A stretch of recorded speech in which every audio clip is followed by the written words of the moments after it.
नमस्कार. मी प्रल्हाद कचरे. आपण पाहत आहात विधी साक्षरता. आज आणखी एका अत्यंत महत्त्वाच्या विषयावरती आपण चर्चा करणार आहोत. तो म्हणजे अलीकडच 1 मे 2024 रोजी राज्य शासनानं अत्यंत महत्त्वपूर्ण असा निर्णय घेतलेला आहे. सर्व शासकीय अभिलेखांवरती म्हणजे सर्व सरकारी दप्तरात जे निरनिराळ्या व्यक्तींचे कागद किंवा अर्जदारांचे कागद तयार होतात, अभिलेख तयार होतात, त्यावरती आतापर्यंत वडिलांचं नाव असायचं. त्याबरोबरच आता आईचं देखील नाव असणं बंधनकारक करण्यात आलेलं आहे.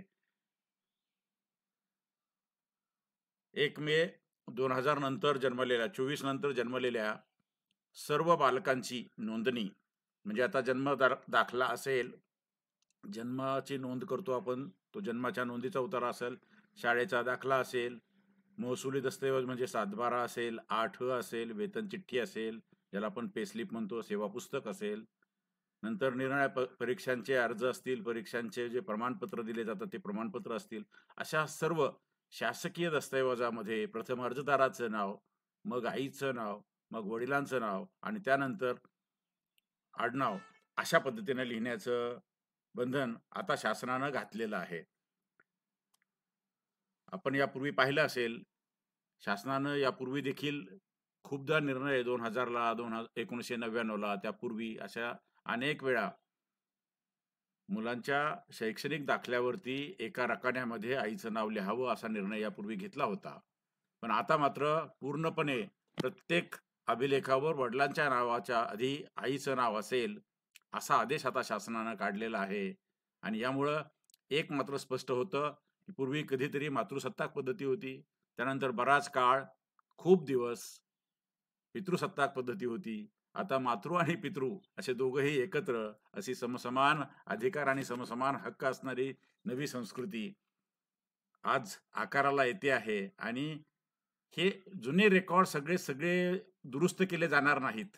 1 मे 2024 नंतर जन्मलेल्या बालकाची जेव्हा शाळेत जाताना नोंद होईल, तो शाळेच्या बाहेर पडल्यावरती नोंद होईल.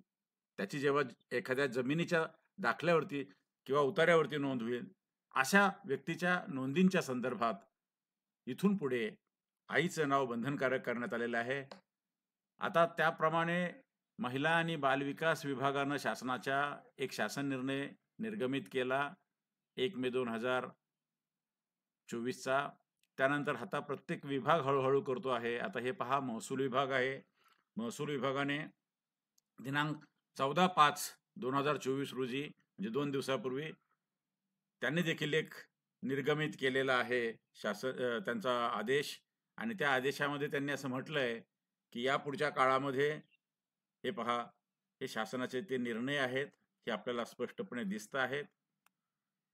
या पुढच्या काळामध्ये जेव्हा जेव्हा म्हणून 7/12 नोंदला जाईल, त्या शासकीय दप्तरामध्ये 7/12 वरती देखील प्रथम त्या 1 मे 2024 नंतर जन्मलेल्या मुलाचं किंवा मुलीचं नाव, नंतर आईचं नाव, नंतर वडिलांचं नाव आणि मग आडनाव अशा पद्धतीनं ते येणार आहे.